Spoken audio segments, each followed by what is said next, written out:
we've got something to talk about. A few days ago, Yamaha sent out a press release that stated the WR250R model would not continue after 2020. This is in addition to the X-Max, the S-Max, and the R6 model. Now, I know exactly what you're thinking, alright? Every single year, okay, people go on forums and say, oh, I didn't see the WR, you know, on the product page this year. I guess it's discontinued. And people just speculate, and everybody gets freaked out, you know, oh, well, my dealer said this, you know, and it's not coming back, and then inevitably it shows up the next year, okay? I'm pretty certain that's not the case, right? I've been around, I've seen this happen with WRs for the past 10 years, where people say, oh, it's not going to exist. Well, according to Yamaha this time, it's not going to exist next year.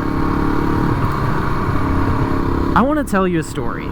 About 10 years ago, I was browsing YouTube and I stumbled across this page called Accidental Broadcast. It was a YouTuber named Kalani who rode a WR250R. Now, I was always interested in motorcycles, but I didn't know anything about them and never really considered riding one.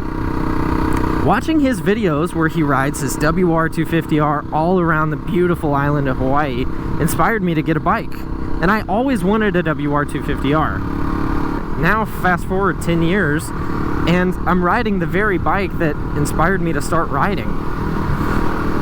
A lot of people have some pretty deep stories with this. The WR250R really was one of the most important motorcycles of our time. It's unfortunate that it's stopping, but that's not necessarily a bad thing, okay? The WR has been around since 2008, and it really was a revolutionary bike for Yamaha. Up until then, the Japanese market for dual sports was really pretty stale. You had bikes like the XT225 and the XRs that had been around for 25 years. They were all carbureted and old technology that they just kept pumping out to sell.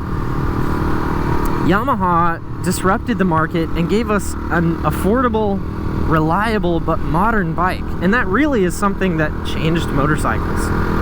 These companies will invest a ton of money into the R&D, right? They're deep in the hole by the time they get a bike out. They're way in debt. And it could take them years to recuperate that initial investment. Yamaha has been selling these things like hotcakes, and it costs them nothing because they already had the initial investment made. It's really easy for companies to stick to this formula because it works. It doesn't make them innovate, but it produces steady profits. So what does this mean for the dual sport market now?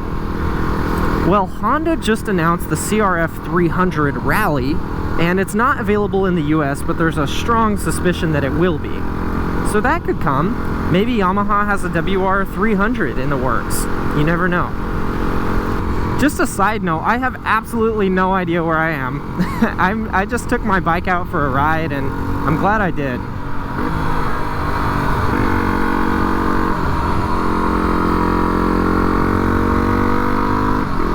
Adventure bikes have become increasingly common.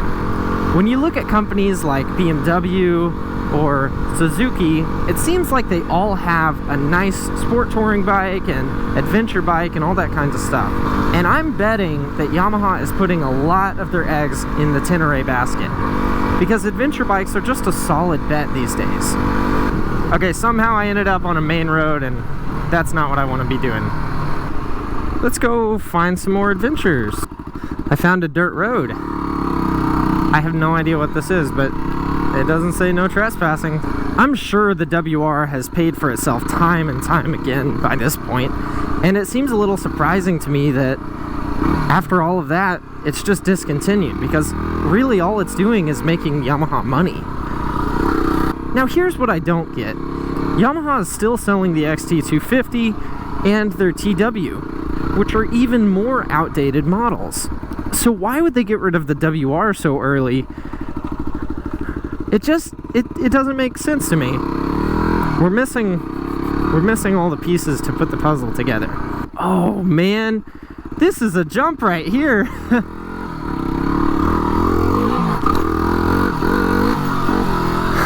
Oh, what did I just find? Oh my goodness.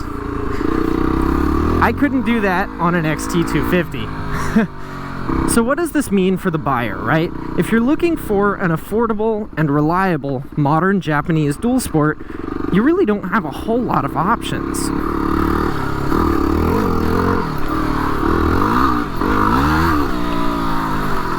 There's really not many options that are on par with the WR performance. In my head, I wonder why Yamaha didn't wait to unveil a new bike, because now they're just left with this awkward gap in their product line, and I have a feeling it's gonna hurt them.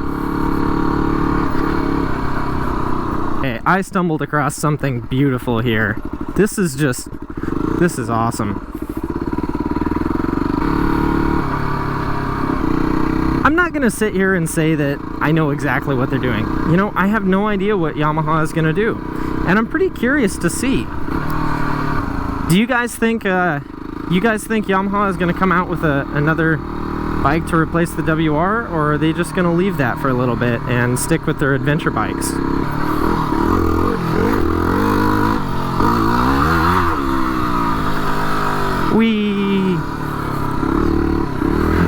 Whoa, yeah. This is slick as snot. It's covered in leaves. This is awesome.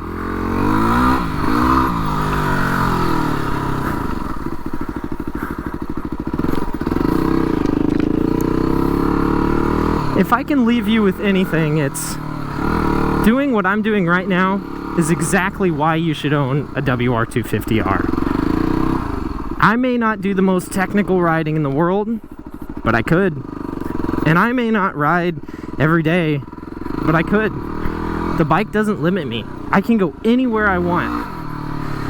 If you've never understood the appeal of a bike like this, that's it right there.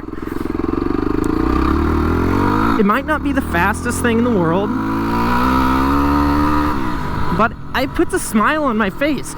Ooh, that was sandy. I was not expecting that. Woohoo!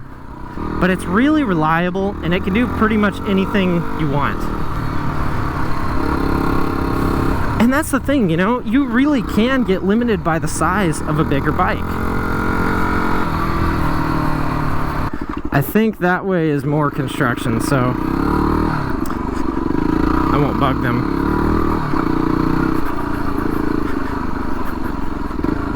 If Yamaha could make any bike right now to replace this, what would you want it to be? Because I know the Tenere 700 is cool, but it's just not the same kind of bike.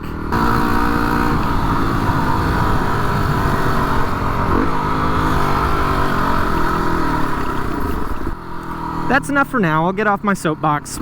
But it was some worthy news that was definitely important to hear. Let's hope that it brings some new bikes that are just as revolutionary as the first WR was. Thanks for watching, and I'll see you next time.